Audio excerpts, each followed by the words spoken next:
Hey guys, it's Geoffrey here, and welcome back. Like I promised, tutorials are going to be back to normal this week. And guess what? We are out of our Welcome to Logic and Welcome to Pro Tools series and overview series, and we're diving straight in. The first thing that I want to show you is very simple, and it'll help you tremendously later on. And I just wanted to go ahead and get this out of the way because a lot of people have been asking me. And this Thursday's Pro Tools tutorial will cover the same thing. Like I said before, whatever I do on Logic Tuesdays will be done in Pro Tools on Thursdays. That way, if you don't use Logic, you can do it in Pro Tools too, and vice versa. So here's my mastering template in Logic. You can see my main channel strip over here in the main output.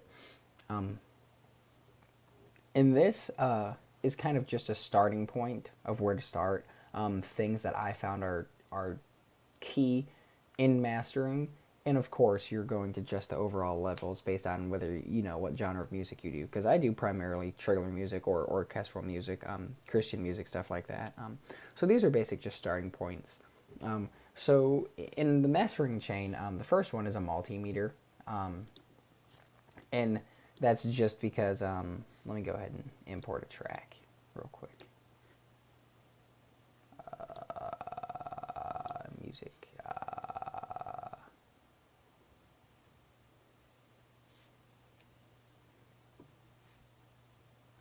I guess this one will do. We'll just do this. Right.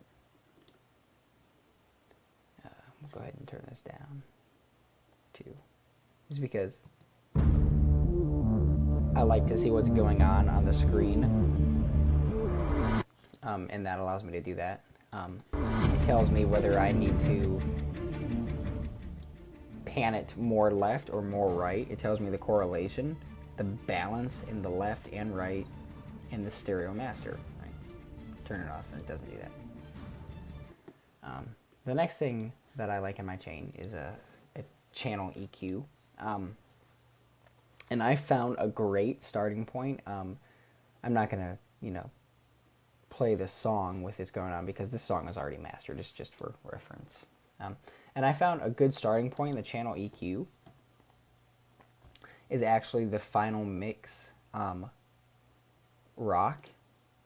And then going through and depending on the kind of song that you have, Christian music is going to be more upbeat, and it's gonna have more highs and more mids and bassy lows. So you just go in and tweak your highs and mids and lows. Orchestral music, you're gonna want your low end and top end kind of in your face. So you'll go in there and tweak that a little bit. And in here there's mastering, there's pop, there is hip hop, dance, and ballad. So just depending on what kind of music you're doing, you can usually either start with a rock or hip hop in the EQ, and then just, tweak your, bands and your frequencies and stuff like that. And typically you don't want to mess with the master gain in your EQ too much, because then you can start running into headroom issues and you don't want it to clip. This is just where you're bringing it to commercial volume and stuff like that. And the next thing in the chain is the multipressor. And like the channel EQ, I kind of start with a final rock compressor, just because the music that I do is close to rock, and it has the lows and highs that rock music does. And then I can tweak these presets and mess with them how I want them to sound. If you're doing hip-hop music, there's final hip-hop compressor, and there's a pop compressor, and there's hard compressor. So this is basically just a compressor. And like I said, just kind of start with final hip-hop or final rock, and just tweak your presets from there and see how it sounds.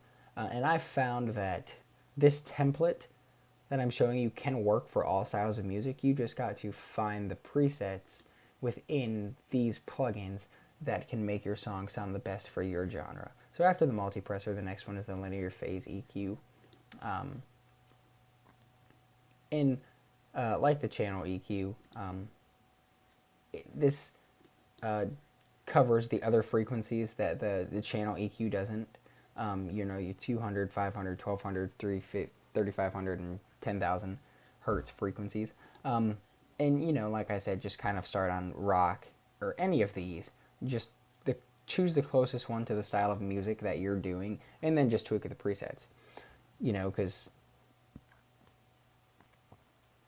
Screamo is going to be close to rock, but not exactly, because there's different frequencies going on. So just kind of, like I said, start with the preset that works for you, is closest to your music, and then tweak the presets, and then save it. You can always save that preset so you have it in the future.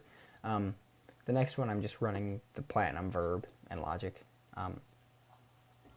just in case it's a little dry and it needs depth and dimension. I'll just use the ambience and kind of mess with the dry and wet a little bit. I don't mess with really anything else, and that's what works for me.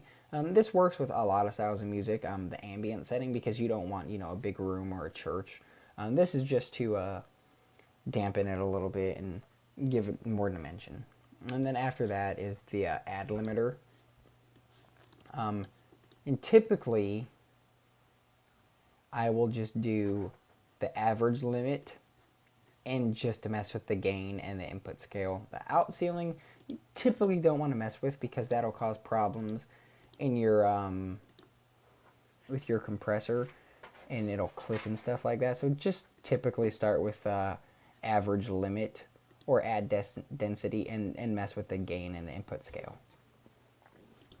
So that's pretty much it. Like I said, you know, the plugins that I find useful for a mastering template. I found that, you know, when I'm mastering for other people, these plugins right here always come in handy. These are the plugins that I always use, no matter what style of music I'm using. The channel EQ, adaptive limiter, multipressor, multimeter, just for metering, just to see what's going on, right?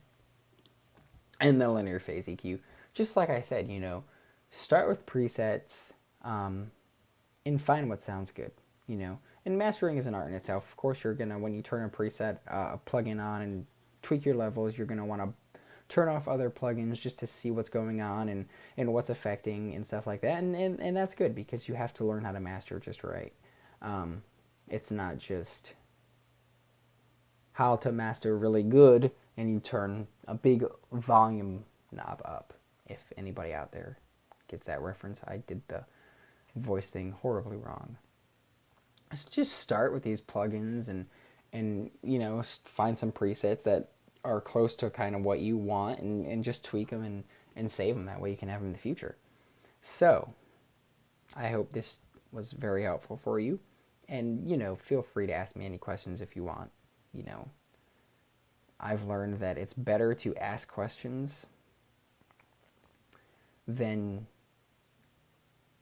and think you look stupid for asking questions than not asking questions and looking crazy because you do something wrong.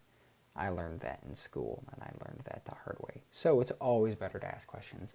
So thanks for watching, and like I said, you know, Facebook me, facebook.com//production music toots, I think. And YouTube message me, write a comment, whatever, and share these videos if they're helpful. I'll see you guys on Thursday, and remember, if you're not living on the edge, you are taking up too much space. Stay tuned.